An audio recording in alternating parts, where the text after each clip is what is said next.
I don't need to repeat everything, okay? I would suggest that you go through the basic structure and leave those Mm. slides for Q&A. They always come in handy for Q&A if you need to extrapolate a point. Okay, okay. No, as I said, I'm fine. I just want to make sure that I've got a clock next to me because I always say I'm a lecturer. I can talk very briefly if I have to, and I can also talk for hours if I have to. Okay, No, tell me. I agree. So I think we are good to go. Okay.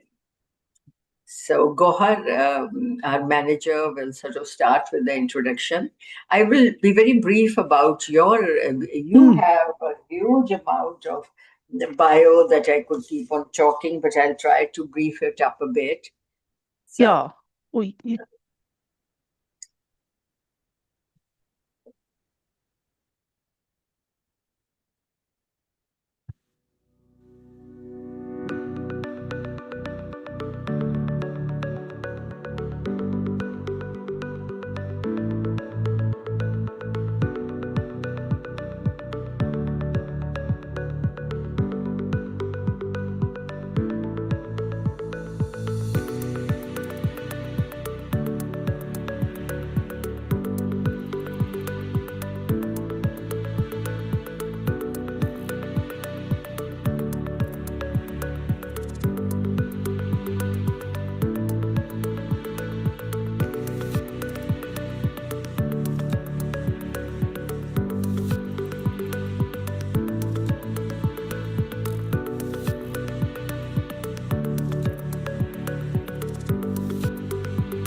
Introducing Research Methodology 2025, your ticket to mastering research, brought to you by the Center for Learning and Teaching at Foreman Christian College University in collaboration with National Academy of Higher Education at the Higher Education Commission and the United Board.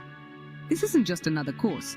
It's built around the renowned Vitae Researcher Development Framework, covering everything from deep subject knowledge to personal effectiveness, professional standards, and real-world impact. We are immensely grateful to our experts who have graciously offered their time and expertise in the spirit of knowledge equity. These experts are among the leading voices in their respective fields. And yes, it's 100% online and totally free, wherever you are in the world. Whether you're a postgraduate, early career researcher, or simply passionate about better research, this course is for you. Join us and be part of a movement for knowledge equity. Sign up now and unlock your research potential.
Hina, if I could pick your brains, Mm-hmm. tell me, we open the chat and we don't expect people to put their name and emails in the chat, but we want them only to use the chat for the questions and answers. For the live stream, we do need, their name and email and Mm-hmm. university. But over here, if they do, and none of them do the profile picture. So that really, like we want them to do the profile picture with the university name and their name, and we are good to go for certification.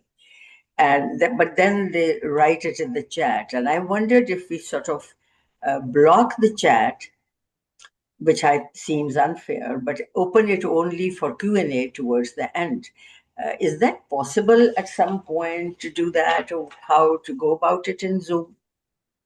I don't know exactly. I assume it can be done. I don't know how to do it because I always rely on younger colleagues to do the Yes, IT. But it yes, will help because I was looking here on my computer, it says 99 plus things in the chat. yeah, So when it comes time to me answering questions, it's going to be very hard no, to yeah, be thinking on my feet and to go yes, through all of that. So if no, it no, can't be done, yeah. Just to put you at ease, Ina, sorry for cutting you. I hmm, forgot to tell you that you will not be looking at the chat. I have got a team okay. sitting over here. We foresaw that problem, and so we decided that we'll have somebody, and somebody will read out, put the questions together. If there are too many of the same time, we'll try to do it as efficiently as possible, and we'll pose the questions to you. So That you relax, that you are here is enough for us. You have done your work, and we'll make it easy for you. So I know, we will try to cut through all of this and bring you the Q&As. I have seen also, I've wondered that there is a chat where people can do this, but then there are comments and questions, and there's a different, uh, a section for that in Zoom. I have attended webinars where they do that. So perhaps we could find and tell, but I am sure, participants will still do the two, over there, still writing their addresses. We usually do not notice the detail, and that's a very sad thing. So we will, I think, work it out for you. Don't worry. So we'll okay, give no, you, that will yeah, be no, good. no, that we don't want to go through all that. And there'll be thousands more in the live stream. Actually, live stream, moves very fast. And so, Okay, in no time it fills up with questions and comments or whatever. So we have, younger staff on standby doing that, our students and so on. So okay, as we, amazing. good, no, relax. You just go through this and answer questions. No, that helps a lot. I mean, as I said, if it's a small group, you can do Yeah, that. But even with a the large, small group, you no, have to keep a very close yeah, eye. absolutely, absolutely, I know. So,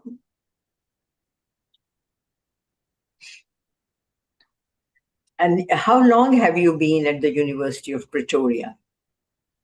Very long. I started there in June 2001. Before that, I was at the University of South Africa Yes, for 13 years yes, I as see a that.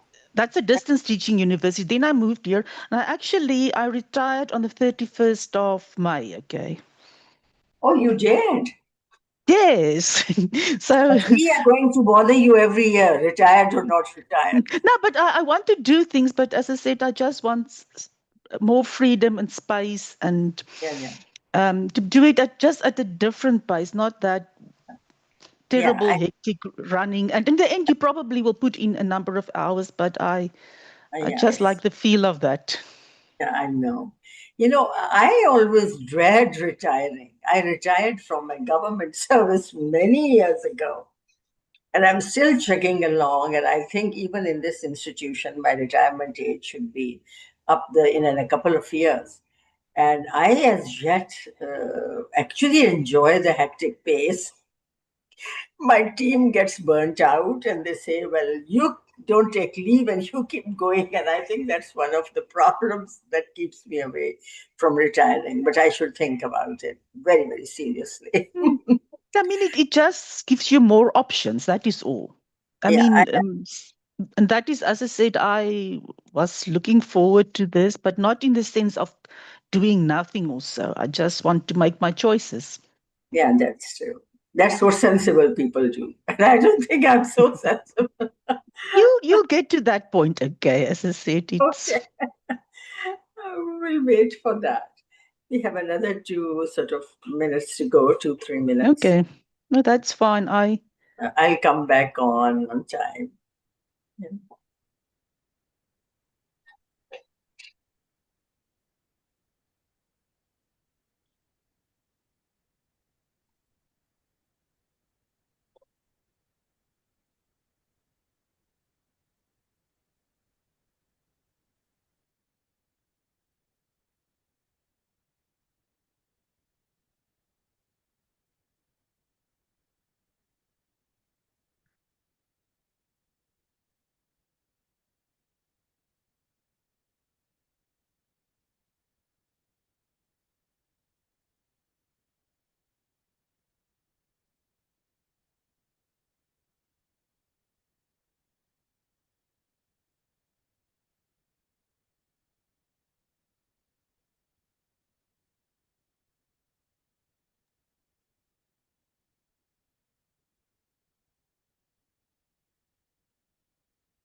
Just to clarify, no coding on Zoom as well.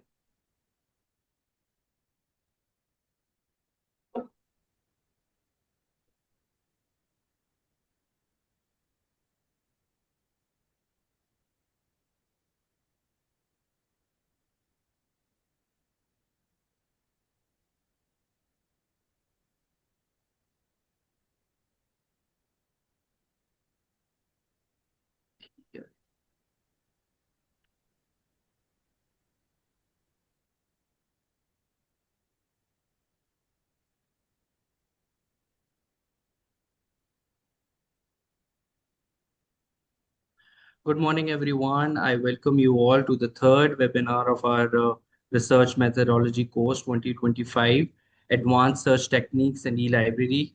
And I quickly go over the etiquettes for today's session. Please note that you're requested to rename your Zoom accounts to the name of your university first and then your name afterwards. We have changed the attendance system for the following webinars. You are all requested to please fill out the Google form, which has been shared in the description of the YouTube as well. And I have just shared, I'm sharing it in the chat as well. You can see the link. You're all requested to please make sure that you mention clearly your name, the name of your university or your institute, and lastly, your email address, your proper working email address. And please note that the certificates will be shared within 8 to 12 working days with more than 3,000 individual participants for webinar 1 and 2. We have a lot of load, so that is the reason. Please note that we won't be able to issue you certificates if you do not comply with the SOPs, and these sessions will be recorded, and all these recordings will be added to the CLT repository, to the YouTube channel, CLT's YouTube channel, for free access. I'm quickly going to run you through the form. This is the form. See, I'm receiving responses. I have 7, 8. You are just required to write your complete name, your name of the institution, and your correct email address. I guess that's pretty much it from my side. Over to you, Dr. Ruxana. Thank you, Gohar. That was our manager at CLT. You have seen a bit of a clip of who we are. We are for those of you who are international, we are a unit, Center of Learning and Teaching in a Forman Christian College, University of Pakistan in Lahore. And we are very, very happy to sort of reach out and connect from so many of you, many from all parts of Pakistan, from 300 campuses across Pakistan. And then there are many, many more. We had nearly 14,000 registrations, of which 11,000 plus are national. And there's another 2,000 that are international. from 107 countries of the world. And the regions are like Asia, Africa, Australia, North America, South America, and New Zealand, Middle East, Europe. And we are very, very honored with all that sort of credibility of our course. And I must again say that the credibility of a course comes from the experts who are conducting those sessions. As you have seen, the course is built around to be as wholesome as possible for research and development skills, and we base it on the structure of Vitae. We also are very mindful that to divide the research course in different modules. At present, there are some modules around introduction where AI and research was a new addition. And we have then library search, we have literature review and research ethics. Then we have a lot of sessions of research methodology. Then we have quite a few other sessions on tools for research. Then we go into writing skills, which is very, very important. And they are by disciplines. And then, of course, some general for publishing and grant writing and so on. There are some others. So we have tried to build a wholesome course that gives you the right skills to think like a researcher. So I would like to now introduce to a very powerful expert of today. She is Professor Ina Fury. Am I pronounce it rightly, Ina? And you just retired from the University of Pretoria, right? And you were the chair, you are the professor and chair of School of Information Technology at the university in South Africa. You started your professional career as a librarian at the Atomic Energy Corporation of South Africa, and then you began your academic career at the University of South Africa, which is a distance education university.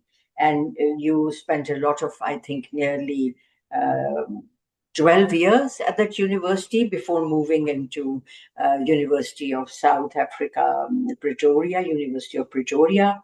And here you have very quickly went through the different stages of promotion and retired now recently as a chair. You supervise, you teach, have been teaching, you are an active member of professional bodies, you have also are on editorial boards of many journals, you review for journals, you review for the National Research Foundation, and then of course you are like us, we were lucky to have you many others invitations, and you collaborate with researchers from all parts of the world. And I cannot say enough how lucky we are to have you. And as you can see that right now we are closing to the 1,000 mark, but live stream will sort of get functional. And so welcome once again, and over to you. Thank you so much for the introduction and also for inviting me. This is a big privilege to be part of this absolutely stunning, amazing initiative, and that being very, very well organized. So today I'm going to take you through something which I'm very passionate about, and that is searching the literature. I will give an introduction and point out some things with regarding to it being iterative, and so forth. You can look at this. And then I will pace myself so that there's about 10 minutes or so towards the end for you to ask questions. So if I do not cover every piece of detail in the slides, that is the reason, and you can look at it in your own time. I want to start. May I sort of just saying that you could perhaps save some of the time on literature review per se. I know searching for literature is what we are doing. So if you have some information, keep it additional for people to ask, because we have a separate session on engaging with the text, which is literature review, just trying to clarify. No, that is true. As I said, my focus and my passion is searching the literature. And absolutely. I have loved this since 1982, when I completed my degrees. Okay, my first job, as you heard, was at the Atomic Energy Corporation, where I searched literature on nuclear science. That was in the very early days of online searching, when it was very expensive. I'm not going to go into detail, but if you read the textbooks from that time, and I list some at the end of the slides, you'll get the feeling of how to plan it to get exactly what you want. But things have changed. The internet brought us the opportunity to not pay for everything if your university subscribed to the databases and so forth. So you can spend time browsing and looking around. And from my background, I have read a lot on this.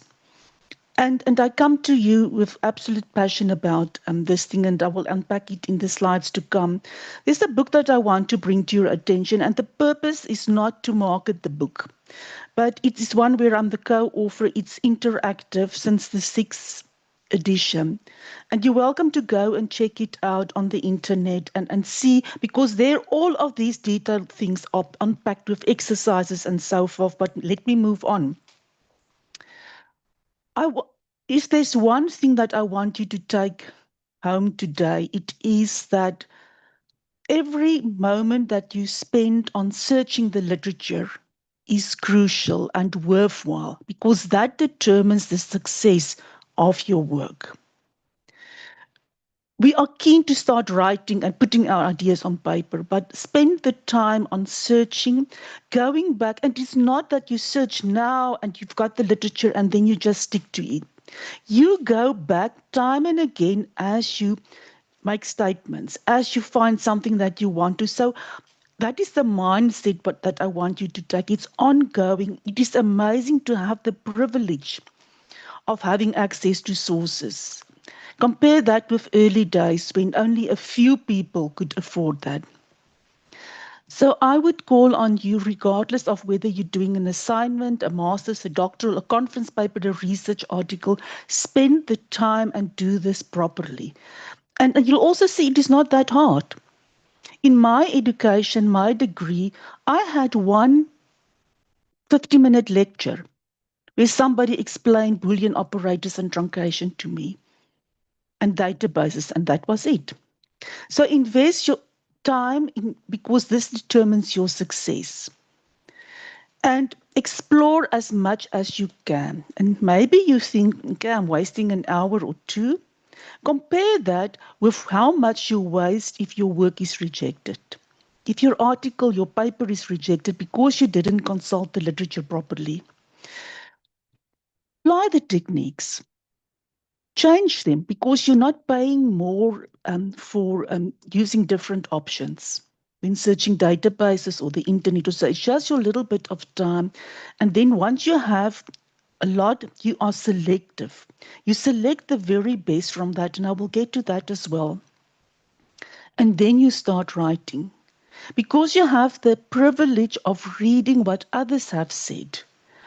And if you give yourself enough time, that becomes easier.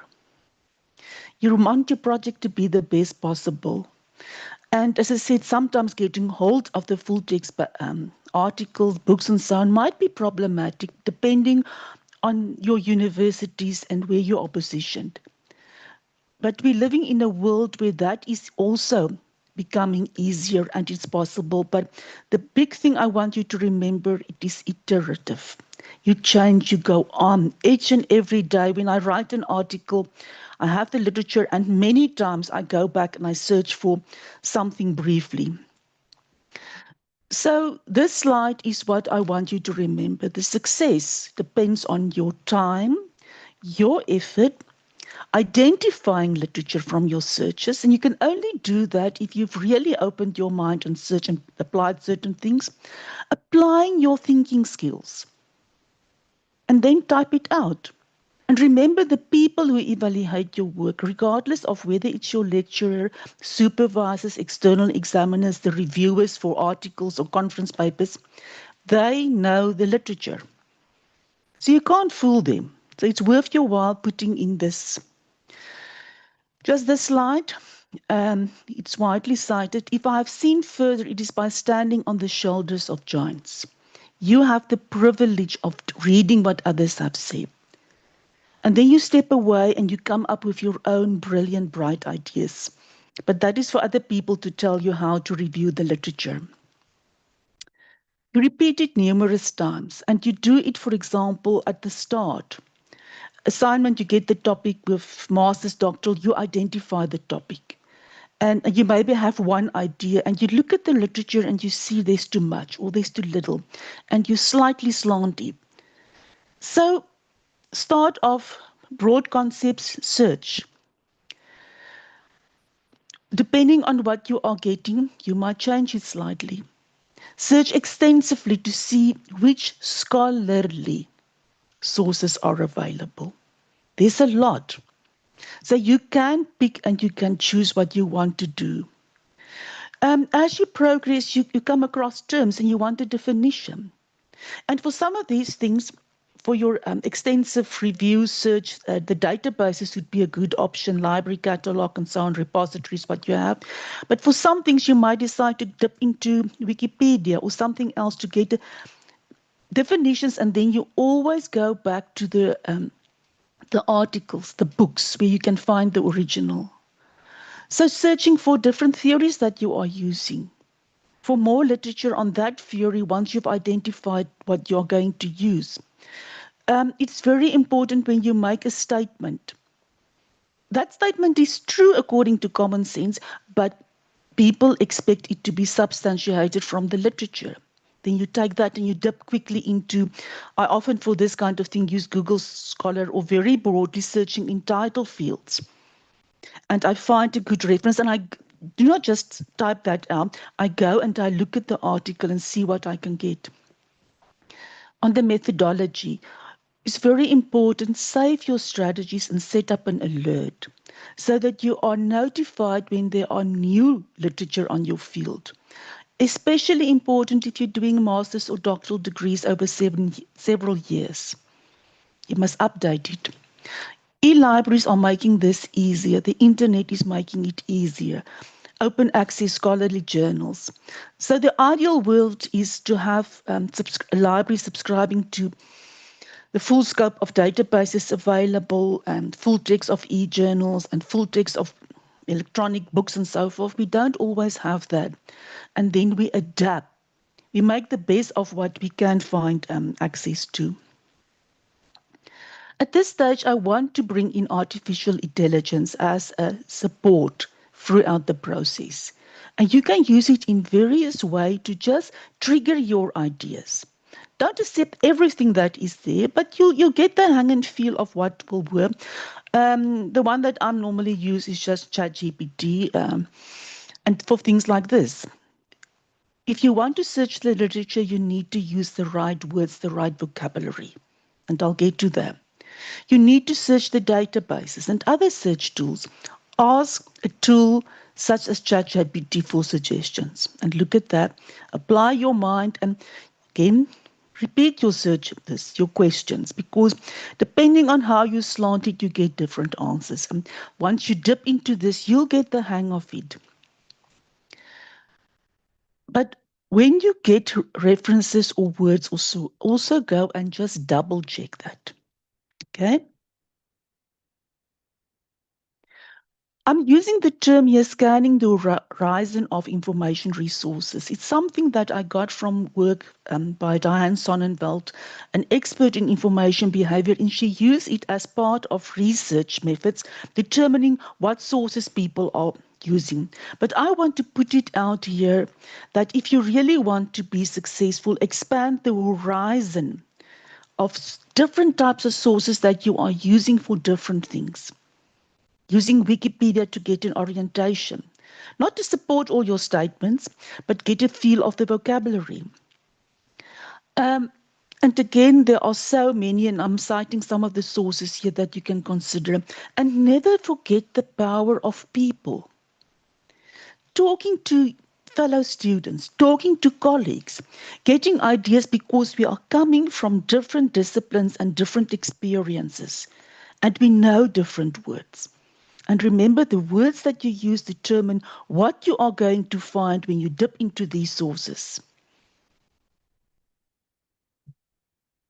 As I said, I got this from the work of Diane Sonnenwald.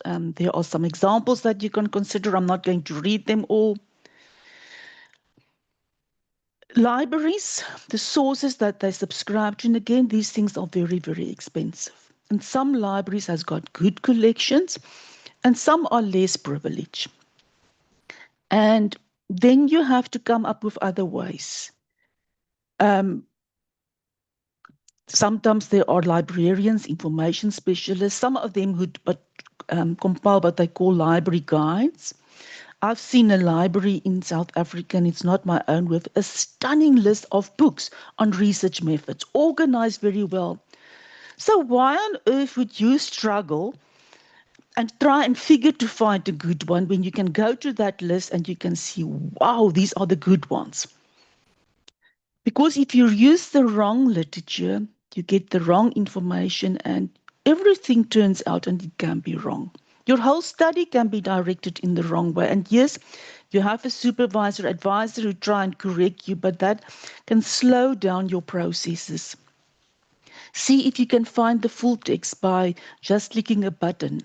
But if it is not, then you use other methods of identifying these sources and try and get hold of this. So we want it to be as convenient as possible, but if it's not, then second best.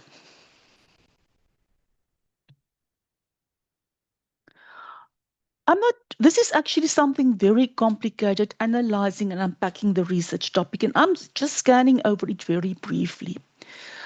It is on the one hand scary, but don't overcomplicate it. Think of what is your topic and break that into core concepts. I've taken here, for example, information behavior of cancer patients in South Africa. And then I said core concepts, information behavior, and everything that entails. And I said cancer patients and everything that entails. I didn't include South Africa here. Yes, you can combine the three concepts, but most probably you'll not get a lot of literature. So you don't need to, you can try, search quickly, but don't then say, oh, there's nothing in South Africa, now I have to do something else. You drop the South Africa. So, and again, you can play around and then look for other studies about information behavior in South Africa. So the success of searching is also lying in common sense. The fact that you can combine all three concepts doesn't mean that you always have to apply it like that.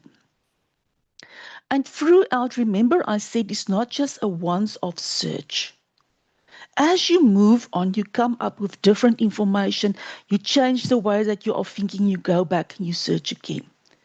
So, and because you are not paying more money every time you are searching the sources, it's just your time. The one thing that I want to emphasize, and this is a personal preference, and I hope that other advisors, supervisors, academics will support me in this. If you write something and you refer to research methods, you write about that. Use the core textbooks that has been written, that is highly respected. There are numerous ones. Rather than an obscure article where somebody write about that and maybe the interpretation is not quite right. So for something like this, you would maybe go to the library catalog and search for textbooks on this. So apply your minds when searching the literature. So the concepts, as I said, will depend, but you have to identify what you are looking for, but it is possible, the systems allow you to combine them as precisely as possible, but then you are missing information. Remember, the people who published articles did not do it according to the way that you want to approach the topic. So you take different slants. One of the most important things when you're searching literature is to find the right words. In South Africa, we, for example, use British spelling and British vocabulary.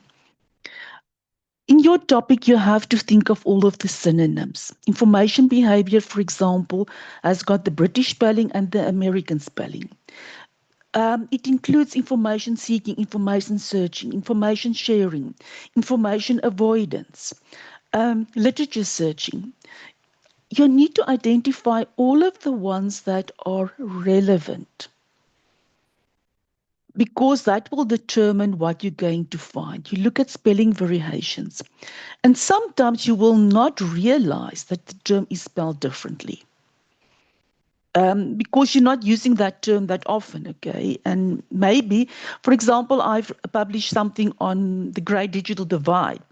And I spelled it the one way, I think with an E, and only way into my searching, I realized it can also be spelled with an A. So I went back.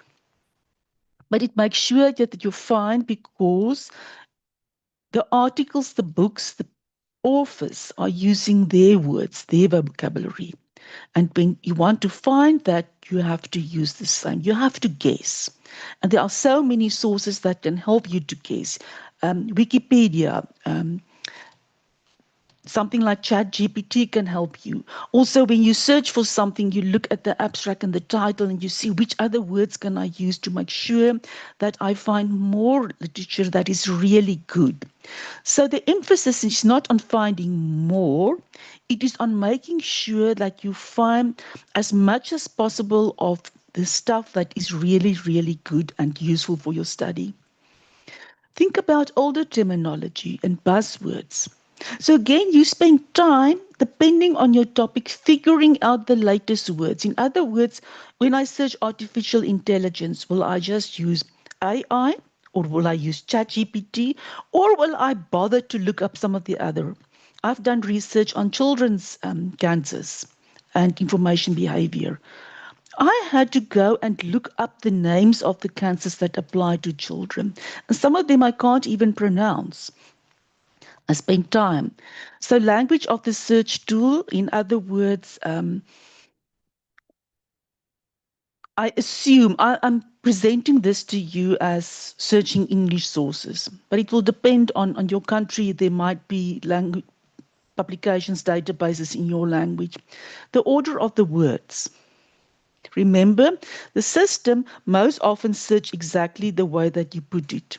There are sometimes allowing you sort of to switch the order. Literature searching literature. The same thing, but how you put it, phrases. Searching for phrases, especially if you use Google Scholar and other internet search tools, you can specify the phrase, and it's possible to be very, very specific. But if you are too specific, you might lose certain things. So spend time on playing around with this until you are sure and confident that you've got what you need. And as I said, there are sources like AI, Wikipedia, search engines. Dip into that and get a feel of the terminology.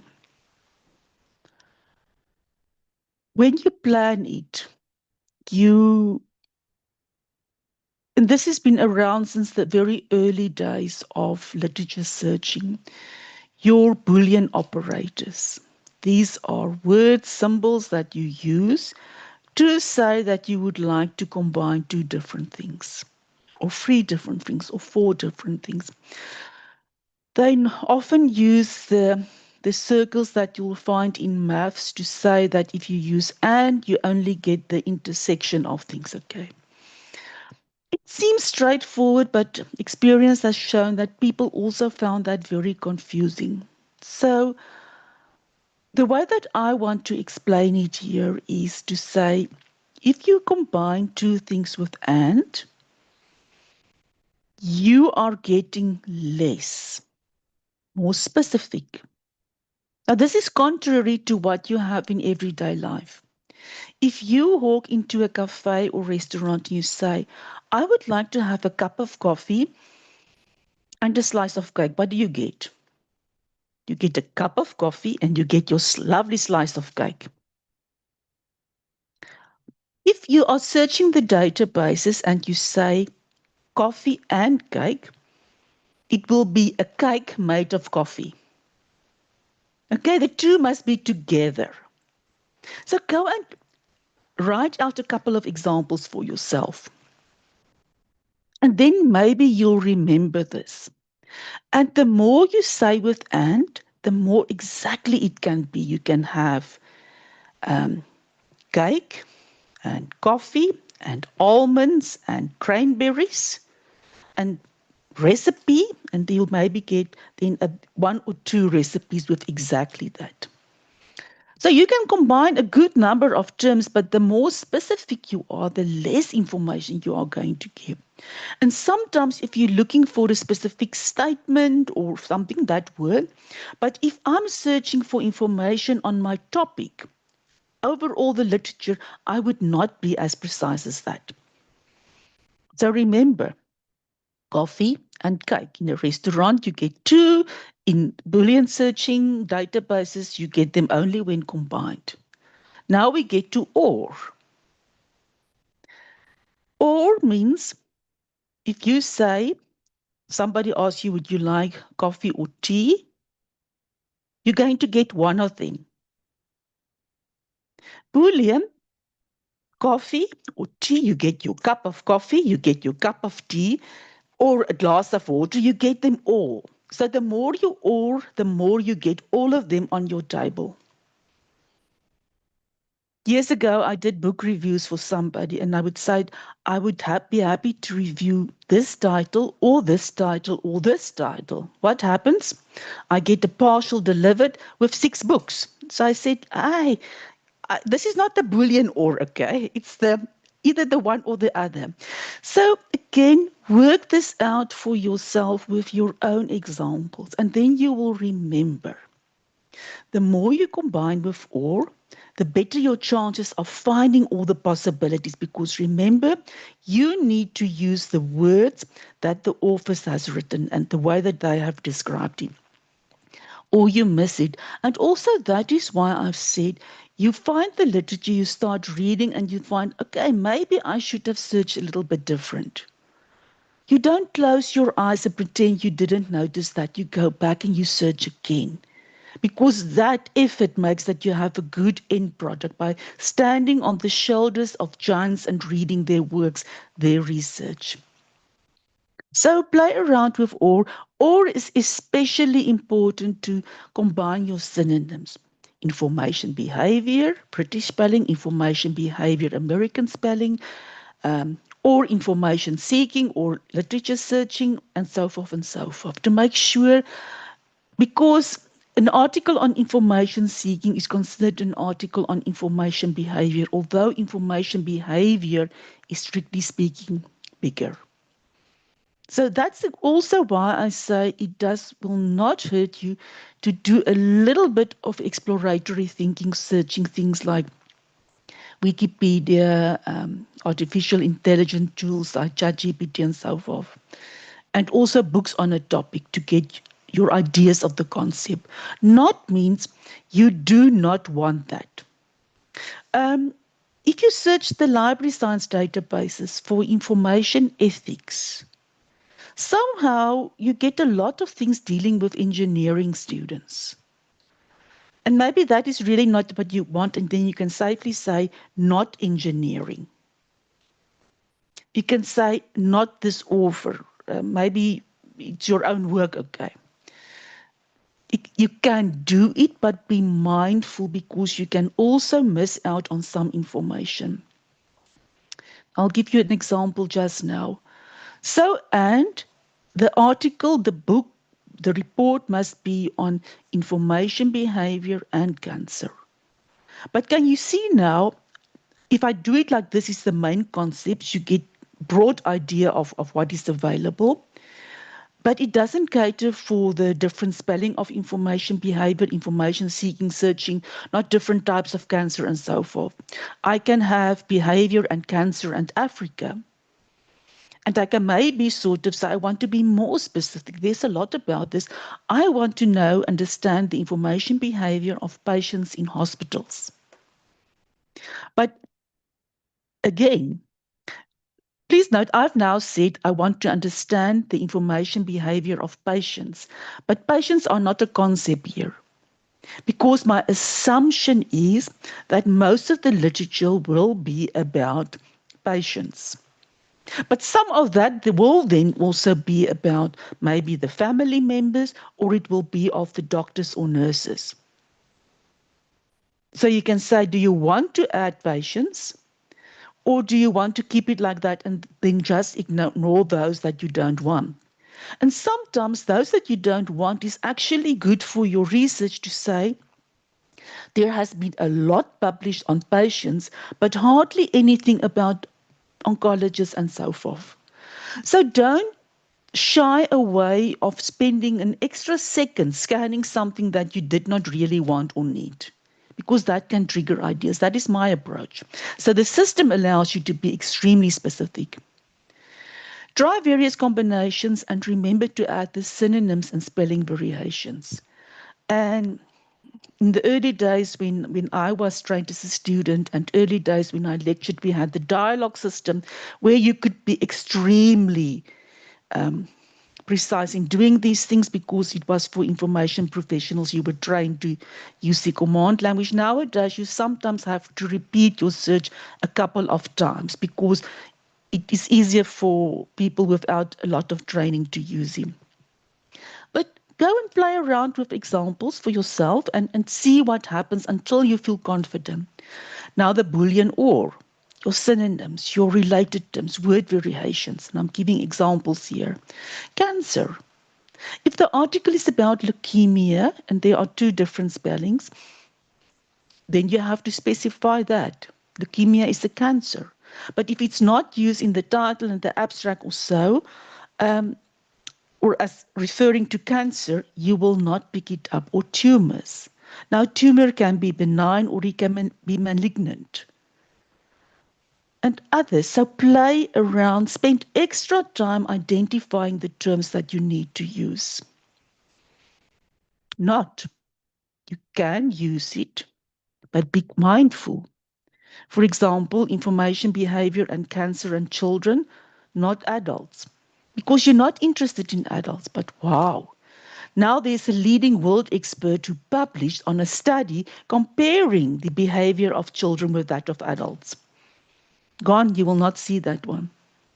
So ask yourself, how hard will it be on you to look at a little bit more? Because what do you see? Remember, you're not reading the article or the book. You do search the databases and other sources and you get a brief description with the title and the abstract. You don't need to read it. Your eyes are just dropping on it to say, good, good, not, I don't want it or so. So if you spend an hour or 2 hours or 3 hours, it's for me always worthwhile. And I found it absolutely fascinating because I get ideas of things that can be done, that might be interesting opportunities. But some people experience information overload as totally overwhelming. So figure out what works for you, but bear in mind what you might miss if you, for example, use not and it should not have been used. There's another feature in searching. It's called truncation. Now, different systems use different symbols, either the asterisk or the question mark. It allows you to search on a part of a word. And you can draw yourself a little tree, and the trunk is the part that you then specify, and then everything in the branches, everything coming extra is what will be retrieved. Because remember, the database system search for the words as it appeared in the bibliographic record or the full text or so forth. Be mindful not to truncate too short. There's a saying, don't truncate 3 and 4 letter words. So if you're searching for cat, you need to allow for the plural as well. Then I would rather type out cat or cats, because otherwise you get a lot of extra things that you're totally not interested. Manage, managers, manager, managers, management. Think of the possibilities. And here a dictionary can come in very handy to make sure that you truncate it correctly. Because if your trunk, your part, your stem that you are using, maybe there's a spelling variation because of different spelling approaches and you might miss some information. So just spend extra time if it's not your first language to make sure that you've got the terms correctly. But this means that you don't need to type out all of these possibilities And how you would combine them, if you would type them out, would be with the Boolean or. You want this one, and you want this one, and you want this one, and you want this one. You want a whole plate full of all of the information on these topics. So we've got the Boolean operators that can help us. We've got truncation. And then field searching. And these things has been around since the very, very early days of when databases were made available for searching. I think it go back to the 1960s or so. You can search in a specific field. Title, these are called the subject fields. First of all, you can also search in author and so on, but I'm focusing here on subject fields. Title, keywords or abstracts. Title is the words that the author chose. They are limited, but it's exactly describing the content. Keywords are assigned by the authors or people who are trained and paid by the databases to do the indexing. I used to teach this in an earlier part of my life. So when you assign an indexing term, there should be a reasonable amount of information on that. That is the assumption. The authors write an abstract. And again, sometimes some databases would pay people to rewrite that abstract and to adapt it. And in this book that I've mentioned, I've given an example of my own article that has 3 different versions for 3 different databases. But so if you search, obviously, in the title keyword abstract, you have got a very good chance to get everything on that topic in that particular source. Remember, no database covers everything on a topic. That's why I say your horizons should be broad and expansive. I very often start by searching in the title field. I know I might be missing things, but for me, it gives me the best start of things that are solidly about the topics that I'm looking at. If I don't find information, then I maybe take one concept in the title and the other one in the abstract. And then I go back and I take the second concept in the title and the other one, then the first one in the abstract. So play around and try and get as much as possible. As I said, again, if you search only in the title, you are going to miss some of the information, but you should get the most important ones. And that is always where I start, and then, if necessary, I further expand. But other people might give you different advice. You can also obviously search on the name of an author. I'm not going to cover that in the time that I have available. You can also limit your search to the date. Now, many people tell you only the latest information. Depending on your topic, you definitely always need the latest information, but it's sometimes essential to also acknowledge the older work because that is when the original thinking was being done. So personally, I always advise people to make sure that they include the latest, but the older, solid, seminal work must also be there. And quite often you'll find if you read these things, they will go into more detail about the reason behind things and so forth. You can specify, the system allows you to 1 year, 3 years, 5 years, depending on. If you don't specify anything, it search all of them by default. You can specify the language, okay? And this limiting it to a field is also called filtering. You can say you want only the things in English because that is the language that you understand, or I can say English and Afrikaans. But the bottom line is, quite often in the databases that I'm referring to, it is English is the major one, so you'll maybe miss out on you'll have a few less references. And the fact that the article is in Russian or Spanish or French, the abstract and the title is still given in English. And that can give you an idea of maybe a name of a researcher who's prominent on a topic, or give you some ideas of the kinds of research that is done in a specific context. You can limit it to the type of documents. saying, I want only scholarly articles, only books, only conference papers. It depends on what the system, the database that you are searching, allowing you.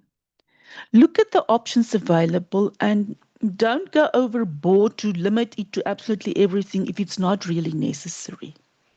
But if you get too much and it's really too cumbersome, then go back and be more specific. Some of these databases include, for example, newspaper clippings and so forth, and maybe that is not what you have in mind, except, for example, if your purpose is you want to check the first time that a certain term has been used, when the term has been coined, then I would not limit it to a specific kind of document.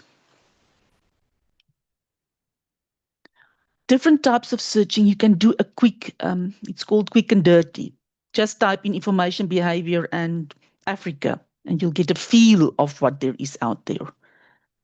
You can put them in different combinations. Like I've said, maybe the one concept first in the title and the other one in the abstract, if you get nothing or almost nothing, if they're both in the title, and then swap around.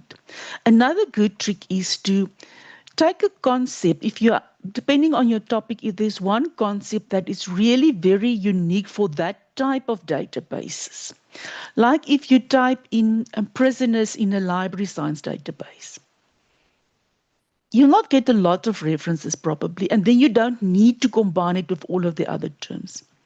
If you type in prisoners in a legal database, not a good idea, okay. Except if you combine it with others. Let me add that. There's a wonderful article that was written many years ago by Professor Marcia Bates about berrypicking search techniques. And I'm giving the reference at the end, and I will strongly advise you to go and check that out. It is touching on many of these things and conveying the principle that I want to share with you, to be iterative, to try again and again, and remember that it's ongoing. Another way to find literature is citation searching. You find an article, for example, if you want to search on grief and bereavement and information behavior, you find one of my articles, and then you can check who I am citing. I use a lot of citations in my work, but you can also see who is citing me. You search for a core person in information behavior, Professor Tom Wilson. Who is citing his work or a specific article? So then it means that you're no longer just focusing on your ability to define the right terms, but on using the author. And again, something like ChatGPT can give you an idea of who are the core authors in a field. Not always perfectly accurate. I will not just rely on that, but it can give you some pointers. And there are databases like Web of Science, where you can specifically do citation searches. There might be others as well. And this is also called citation pearl growing. So you have the one little perfect pearl, and you add another perfect pearl and another and another. Power searching with Google Scholar. Now, I always start with the commercial databases to which the library subscribe. Some of them might be available for free. I know ERIC, the educational database, at some stage, and I haven't tested it now, also the LISTA, Library Information Science Technology abstracts and so forth. There might be others. That is where I always start. But if you don't have access to them, then you go to Google Scholar. And you type in, you can either type in an exact phrase, you can use your Boolean ands and ors, you can type in exact phrase. And remember, if you are too exact, you might miss a lot, because again, it's looking for the words exactly the way that you are typing it in. For example, grief and bereavement and children in South Africa. How many references are you going to get for that? It's very specific, except the only time that you will use it effectively is when you're looking for a title, for example, of a document. For example, a title of a book that you want to find and you want to cite it. Like Glaser and Strauss has written a book on grief and awareness of grief and bereavement, or awareness of death and dying.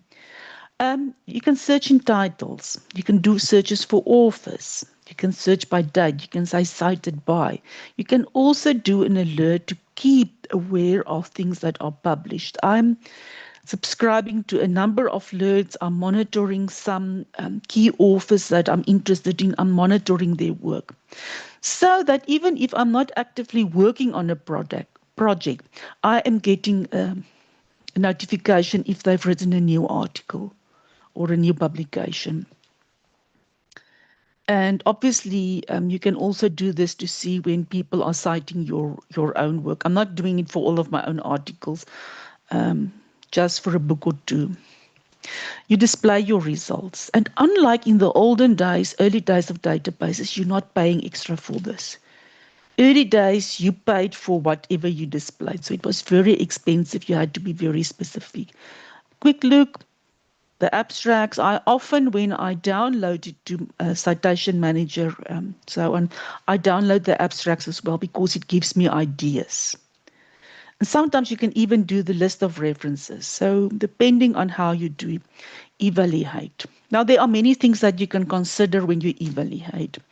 But the biggest thing is to look for the experts. Certain names must be there. If you write on information behavior, you can either cite Tom Wilson, Rayo Savalainen, Donald Case, Heidi Julien, Lisa Gibbon. But one of those names or similar must be there. Not your friend who completed their master's degree last year. You can cite that as well as an example of the research, but that is not the core. Scholarly journals, reputable publications. There are so many that you can trace. That is where you go. Not obscure things, because that can really hurt you. I've talked about older and more recent. And be very mindful. Sometimes some conferences publish just the abstract in a reputable journal. You can cite that if you're trying to make a certain point. But otherwise, most of those things are not even a page. It doesn't look so good, okay, because it's not in depth. There's a lot more that one can say, but I'm going to conclude here. I believe your time spent is worthwhile. It's the cornerstone of your success. Based on that, you apply your mind. Go back. It doesn't hurt. Time and again. I mean, I'm online all the time. Early days, it was frowned upon if you browsed, because you were supposed to search very analytically, very precise, because it was horribly expensive. Now it is not. Play around and see what you can learn. Okay, so look at the early day books. I'm citing here the article by Marcia Bates. Harter, Stephen Harter, the book is from 1986. Excellent examples and explanations of the theories behind it. I'm also citing something by Diane Sonnenfeld. And then the book, and as I said, I'm not trying to sell the book, okay, but I just want you to go and look for the 6th or the 7th and see how it is structured. And then there's a brand new book, and it's not on the shelves yet, by Professor Gopinda Chowdhury and his wife on AI and information access and formulating your strategies for good searches. And I think that is what I'm going to say. And then there's time for questions, if that's okay. Thank you so much, Ina. I'm thinking of writing a paper, and it's been a long time, and your sort of PowerPoint has really made me think of the ways I could look to it. What really came across very powerfully was that you have to have a lot of reading also to be able to understand this expanse that the terms can you need to search for. Because unless you have a very reading on the topic and on the theme, you will never understand the variations that can exist in that topic. And so when you start doing search for your article or your writing, then you need to have that scope in your mind to use the Boolean operators. It could be I mean, like you said, and limits it. But or I think is a great idea. And if yes, you're right, there are lots of papers in one type or one, then you say not this, or whatever. So I think key to starting your literature review starts with your search and your search techniques. Now that's the skill. And you're right in saying that please practice it. Do not think that this PowerPoint will help you give the answers. Whatever you read in this PowerPoint, please practice it again and again and again and keep improving yourself till you get to a point where you say, I'm ready now to start working. So I think what I get to know is, may I say to all the people that you're very thankful for you that you're here, but please do not use the chat for unnecessary questions asking about certificates, links, or anything.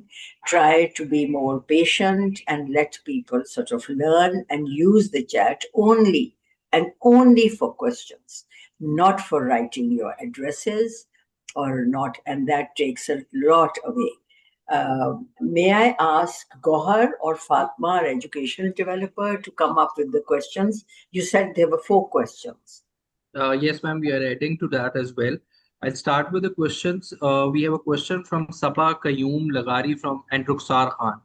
Uh, they ask that in disciplines with a slower research pace, older literature is often valued for its depth. Is it appropriate to cite such classical works? Of course. It is absolutely essential, in my opinion. Yeah. You cite them, and if you read them, you'll see that the content discussion is very different from the newer ones. But there's a but. Then you also search for the newest ones, and you make sure that that also features in your article, your paper, and things. But the older ones must be there. And even in a fast-paced growing thing, I would consider mentioning the older ones, showing I'm aware of them and this is, and then the bulk is on your most recent work. So thank you for that question.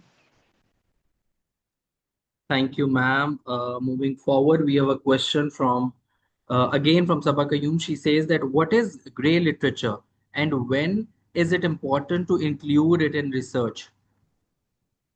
Again, that depends on your topic. And grey literature is the kinds of things like brochures and white papers and things. It's something that is not always covered in your core databases, but there are sources. And that is when you go and you search on using a search tool like Google or any of the other Bing, any DuckDuckGo, any of the other tools, because it is things that is not covered in a journal article or in a book. That can be very important if you, for example, want to see documentation about a certain product. And sometimes, even if it's the manufacturer's documentation, it is not wrong. It is, yes, we say it's biased, but that is what you have on that product. Okay, so again, apply your mind, and grey literature can be extremely important. And if you want to know more, you can also look at early day books on reference works. It's not my field of expertise now, but in early days there were people discussing reference works in library science, dictionaries, grey literature, encyclopedias. Encyclopedias can be good sources for orientation, Wikipedia as well. So thank you for that. Thank you, ma'am. Moving forward, we have Shafaq Maqsood from Sakhar IBA University is asking that when using Boolean operators like and or in databases, do we need to include all those words in the paper's title as well using the same logic? Remember, it search for the words that are in the article. In my article, I could have said leukemia and not the word about cancer. So again, you must use them, and maybe you can't, if you come up with 20 synonyms, you can't fit them all out in once depending on the system. Then you do several searches, but you must be very mindful to pick words that are as close to your topic as well. In other words, real synonym starts off with that. But you only get, in other words, if you call Tina, am I going to respond? No, my name is Ina. So again, you must use exactly the right words to retrieve them. And I compare it often with calling a person. If you don't call them by their name, they were not going to respond. Anything else? Yes, ma'am, we have a few more questions. Dr. Sayyeda Noreen asked that what should be the very first step when beginning a literature search on a new research topic? I think that one sort of has almost been answered. If it's a very new one, I would sort of do some orientation reading. And I've on occasion used Wikipedia, and I've written an article. I was asked to do an article column on libraries going green. And okay, I don't know much about this. And I went to Wikipedia and I searched for this and then I identified my terms. And in that particular article, it was published in Library High Tech, I actually explained how I went about to get orientated to the terminology of this topic. And then use that. So first read about, and also again then Google Scholar, search engines and so on are good to identify some ideas or so. And those are not going to be, and I need to repeat, necessarily the sources that you are going to cite when you give findings and so forth and the background, but the sources that orientate, that opens your mind to what is used in this thing, authors, and even if with a topic that you don't know anything about, dipping into Wikipedia, you get to know who are the key authors. And I've tried that a couple of times on things that I don't know much about. Thank you, Okay? ma'am. Thank you. Moving forward, we have a question from Ramisha Mehtab. She asked that if after using advanced search strategies, we still find little to no literature, how can we be sure it's a genuine research gap and not just a missed keyword, database, or a perspective? That is the most tricky one, okay. And in the early days, if you search the dialog system and you paid and you search all databases, 550, 600 at the same time, and you applied all the search techniques correctly and you didn't get anything, then you could be a little bit sure. But nowadays, I would always ask myself, did I search the right databases? And again, you are welcome to look up the University of Pretoria. Sometimes if you can just see, I don't know if you can see the list of databases, but sometimes you can for universities. I would go through them one by one. I would search as many as possible, okay? And I will search all of the other sources that I can think of. But the problem is then, problem lies with your choice of sources, very limited to Horizon, poor search terms, or incorrect use. So that is a very tricky one. And then I would suggest maybe also talking to people, experts. And whenever you write to an expert, I mean, that is, if it's somebody that you don't know, you need to be very mindful about how you phrase your request.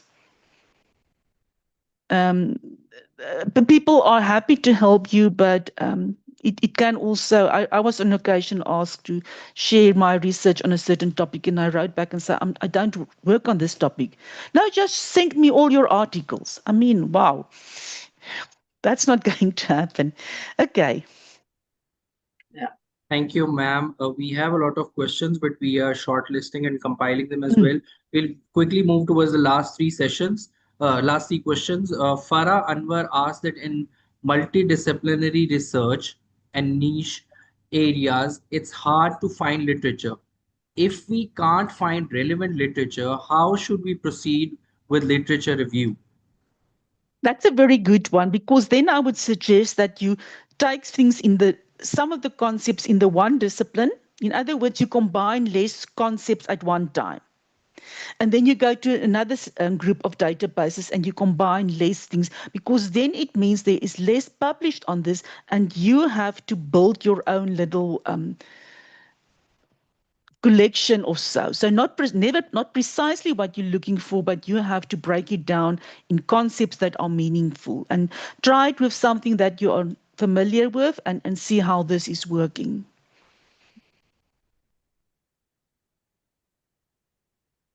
Thank you, ma'am. I think so you answered the next question as well. Moving on, Shah Zafar from Punjab University is asking if we are looking for a research idea within a specific field, example STEM, how can a literature search help identify a valuable topic? What criteria should we use to judge if an idea is worth pursuing? Okay, that contains a number of things, and I think some of that will be discussed in other things. But I'm just thinking, and I think it is somewhere in the slides as well. Go to the best journals on a topic, open them, and go through the table of contents. Look for calls for papers, special editions. That will also give you ideas, and also go to conferences in the field. If you go to the conferences in the field, if you look at their call for papers, that will give you some of the cutting edge things that are important and that people who are experts think people should be able to talk about, or that people might have done recent research on that. So that is how I would approach it. But as for the other components of that, I can talk about that, but I'm not sure how much time there is, and that might be the part of other people's presentations. Thank you, ma'am. We'll move towards the last question, which a number of people are asking. It's asked by Neelam Arshad as well, from the University of Agriculture. They ask that when adding citations to a research document, how far back should we go? 5 years or 10 years? What's the best practice for determining the relevance of older sources? The authority. I mean, I wanted to say you can even go back 100 years. You can really go back as far as possible. For example, the systems approach. I think von Bertalanffy wrote this book in 1956. That is the solid, okay, one. When people started with the original work. So you can go back a very long time. But it depends then on the voice, the reputation of that author. How do you know the reputation? You look in orientation sources like Wikipedia, you ask Chat GPT, and again, if you're a student in that field, you should have a good idea of who are the authorities. So again, I do have colleagues who say only the last five. I absolutely do not agree with that. You have to go back, and there's no limit. It depends on your topic. If I think, for example, about adult education, andragogics, Malcolm Knowles is considered the father of that. So when was his first book published? And there are some new editions, and then you cite those as well, okay. But so that is my answer to don't shy away from older things. But it shouldn't be the bulk, the only thing, okay. You should give credit to the newer work as well, and that's why it's so ongoing and going back to citation searches as well. Thank you so much, ma'am. That's it from my side. Over to you, Dr. Ruxana. Yes. Ina, you have only talked about Chat GPT for your, looking at search options. Is there any specific apps that could be helpful for searching? There are probably others as well. I haven't tried them out. As I said, I just dip into that when necessary, because for me it is about expanding my mind. I'm not using it for all of the wonderful things Yeah. it can be used. So, and again, I recently wrote endorsement for the book by Professor Chowdhury. Yeah. And I think they are dealing with those things in more detail. And then also the book that I cited here, where I'm the co-author. There Yeah. are a chapter on that as well, written by one of my colleagues, where you can really go. And I think maybe even ask something like ChatGPT, or there others might Yeah. be giving you options.